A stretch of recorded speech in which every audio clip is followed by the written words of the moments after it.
পহেলা বৈশাখের কিশোরী অপহরণের ঘটনায় পুলিশের ভূমিকা নিয়ে বিতর্ক দেখা দিয়েছে। সেই সঙ্গে গ্রেটার কোচবিহার পিপলস অ্যাসোসিয়েশনের এক নেতাকে নিগ্রহের অভিযোগ উঠেছে। এই ঘটনার তদন্তে নেমেছে মেখলিগঞ্জ থানার পুলিশ।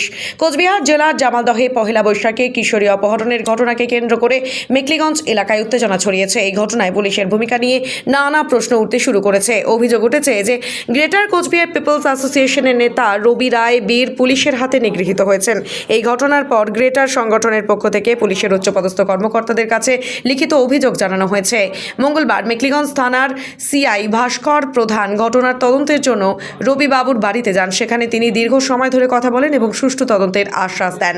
রবি রায়বীর বলেন, এই অপমান শুধু আমার একার নয়, এটা গোটা সংগঠনের অপমান। দোষী পুলিশ অফিসারের বিরুদ্ধে যদি শাস্তিমূলক ব্যবস্থা না নেওয়া হয় তাহলে আমরা বৃহত্তর আন্দোলনে যেতে বাধ্য হব। এই ঘটনায় পুলিশ প্রশাসনের বিরুদ্ধে বিভিন্ন মহল ক্ষোভ প্রকাশ করছে। তবে প্রশাসনের পক্ষ থেকে এখনো পর্যন্ত এই বিষয়ে কোনো সরকারি মন্তব্য পাওয়া যায়নি। আপনি কি বাইক বা স্কুটার কেনার কথা ভাবছেন? তাহলে এখনই চলে আসুন দিনহাটা ইয়ামাহা অটো সেন্টারে এবং নিজ হাতে পছন্দ করে নিয়ে যান আপনার স্বপ্নের বাইক বা স্কুটার। আমাদের এখানে রয়েছে বিভিন্ন মডেলের বাইক ও স্কুটারের বিশাল সমাহার। রয়েছে স্বল্প ডাউন পেমেন্ট, ন্যূনতম ডকুমেন্টস ও সহজ ইএমআই এর সুবিধা। এছাড়াও রয়েছে যে কোনো কোম্পানির পুরনো গাড়ি এক্সচেঞ্জের সুবিধা।